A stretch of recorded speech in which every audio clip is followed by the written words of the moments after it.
La nation assure à l'individu et à la famille les conditions nécessaires à leur développement. Préambule de la Constitution du 27 octobre 1946.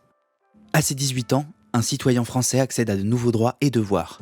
Il peut élire ses représentants, conduire une voiture, boire de l'alcool ou être emprisonné. Mais il n'a pas encore le droit au revenu de solidarité active. Pourtant, le taux de pauvreté est, chez les jeunes, 3 fois supérieur au taux de pauvreté des plus de 65 ans.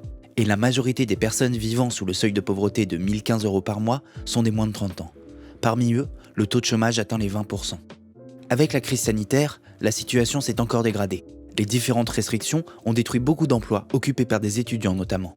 Un jeune sur 2 aurait eu des difficultés pour manger jusqu'à la fin du mois l'an dernier. Une situation qui a des impacts psychologiques très forts. Selon Santé publique France, un tiers des jeunes se déclarent en dépression, et la moitié est inquiète pour sa santé mentale. Une situation alarmante qui a déjà mené à plusieurs suicides. Ce sont des images qui ont frappé. Ces files de gens, de jeunes gens, des queues infinies, des centaines de mètres pour aller quérir un colis alimentaire. Le soir, dans la rue, dans un gymnase, à l'occasion d'une distribution caritative. Je pense que ces images nous ont tous stupéfaits. On a été choqués, la presse étrangère l'a été, qui titrait « Faim en France ». Et on retrouvait comme un éco-visuel le souvenir des clichés en noir et blanc aperçus dans les manuels d'histoire des soupes populaires aux États-Unis dans les années 30, après la Grande Dépression. Mais il ne s'agissait pas des États-Unis, il ne s'agissait pas des années 30, mais bien de la France et de la France d'aujourd'hui et de notre jeunesse, de l'avenir de notre nation, qui était réduit ainsi, qu'il est toujours, à la mendicité. La crise du Covid a quelque part agi comme un révélateur.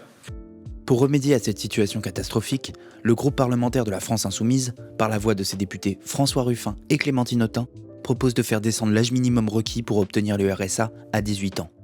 Avec cette proposition, dès lors qu'une personne majeure peut démontrer par quel moyen que ce soit ne pas percevoir de revenus en dessous d'un certain seuil, elle est éligible à percevoir le RSA. Cette allocation de 565 € serait une mesure d'urgence pour éviter le pire des conséquences sociales de la crise sanitaire. Le RSA reste bien en dessous du seuil de pauvreté, mais cette allocation soutiendrait la recherche d'emploi, de stage ou d'alternance, bien sûr, mais aussi les études, la formation, un engagement associatif dans le sport, la culture, l'entraide ou encore un projet à monter une entreprise.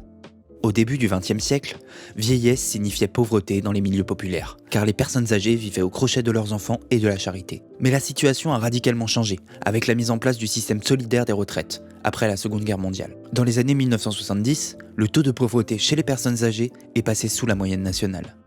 C'est le même mouvement que les députés de la France Insoumise souhaitent produire aujourd'hui pour la jeunesse, passer d'une solidarité familiale à une solidarité nationale.